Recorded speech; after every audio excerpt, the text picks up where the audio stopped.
guys, welcome back. So today we're going to be looking at how we subtract and add fractions with the same denominator. So let's go ahead and get some examples done. So say for example we had 5 out of 9 and we're adding that to 6 out of 9. So again, if you notice, our denominator for both fraction, it is the same. We have 9 here, we have 9 here. So whenever you have a situation like this where the denominators are the same, all you need to do is that you need to add your numerators, but the denominator will remain as is. So 9 will be our denominator. We're going to go ahead and add 5 plus 6, which gives us 11. So here we have what is called an improper fraction. And what an improper fraction is, it is a fraction where the numerator is larger than the denominator. And typically, for some teachers, they might accept your answer as 11 over 9. However, you might also require to convert it to what we call a mixed number. And in a mixed number, you have a whole number component and you have a fraction. So let's go ahead and get that done. So we have 11 over 9. So the first thing is that we need to figure out how many times we can get 9 in 11 or 9 out of 11. So we're dividing 11 by 9, so we can get 9 in 11, one time. So that's equal to 1, but we still have some amount of remainder.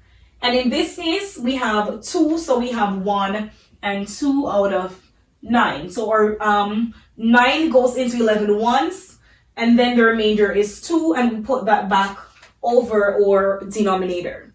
Let's do another example. And again, we're looking at fractions with the same denominator. So say we had 5 out of 12 and we're adding that to 8 out of 12. So again, denominator is the same. So if the denominator is the same, we keep it as 12 and then we go ahead and we add our numerators. So 8 plus 5, that gives us 13. Again, we have an improper fraction, and again, we need to convert it to what we call a mixed number with a whole number component and a fraction. So 12 goes into 13 once. However, we have a remainder of 1 and we put that back over our denominator. Let's do another example, but this time we're trying to get a proper fraction where our numerator is smaller than our denominator. So say we're adding 2 over 4 plus 1 over 4.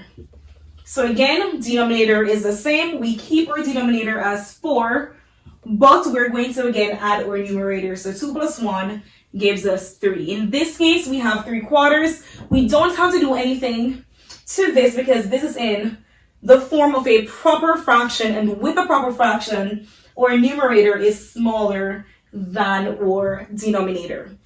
All right, so we're going to do an example where we have a mixed number, and we're adding again mixed numbers. So say we had 8 and 1 over 9 plus 3 and 2 over 9. So if you notice, when we're adding mixed numbers, we have the whole number components, we have the fraction, we have the whole number components, we also have the fraction. The simplest way to get this done is that you need to go ahead and add your whole numbers, and then you're left with a fraction component that you can work separately, and then of course you can combine the answers. So 8 plus 3, that gives us 11. So we're really left with 1 over 9, and we're adding this to 2 over 9. So remember, in this case, because our numerator is the same, we're going to have equal to 9 as our denominator, and then we will add the numerator. So 1 plus 2, that gives us 3. So we have 11 plus 3 over 9. And then 3 over 9, if you notice, can be simplified or reduced. So what we need to do is that we need to find the HCF of 3 and 9. In this case, the HCF is 3, so we're dividing 3 by 3, which gives us 1, and 9 by 3, which gives us 3. So our final answer is 11 and 1 over 3, or 11 and 1/3. So again, when you're adding mixed numbers, you remove the whole number components, you add those together, put that aside, and then you work with a fraction that you have remaining. And in this case, we had 3 over 9, but if you notice, 3 over 9 can be simplified. So in order to simplify a fraction, you find the HCF of both numbers. In this case, our HCF was 3. So we simplified 3 over 9 to 1/3, and our final answer was 11 and 1 over 3. Now let's look at some examples when we're subtracting fractions. Alright, so take for example, we had 4 out of 5 and we're subtracting 3 out of 5 from this fraction. So here, if you notice again, we still have the same denominators, and if we have the same denominators, our denominators will stay the same. However, we're subtracting the numerator. So 4 minus 3, that gives us 1. So our final answer is 1 out of 5. Let's do another example.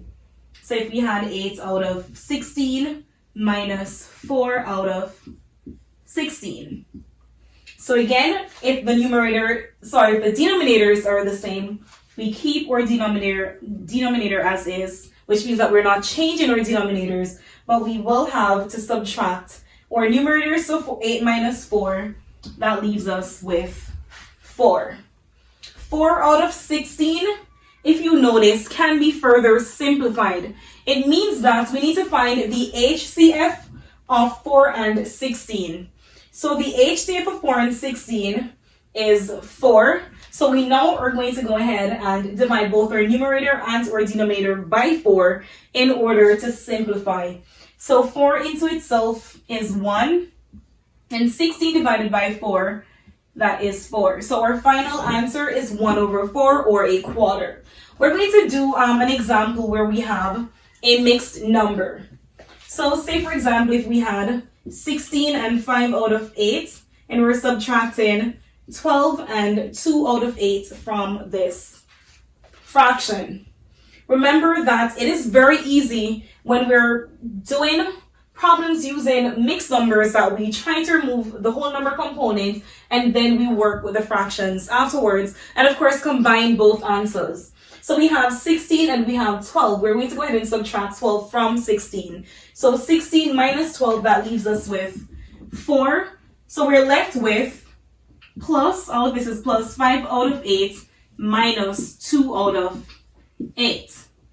So again, our denominator for both fraction is 8. So we're going to keep our denominator. So we still have 4 plus, and of course, our denominator is 8. 5 minus 2, that's 3. So 4 plus 3 over 8 is equal to 4 and 3 over 8, and that is our final answer.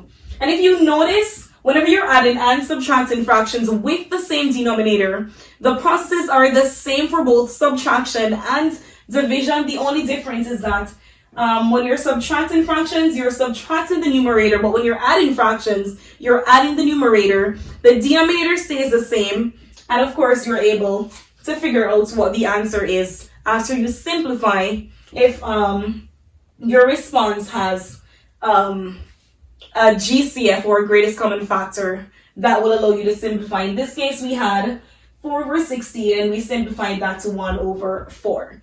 If you have any questions or comments, make sure you leave it in the comment section below, and please do not forget to subscribe.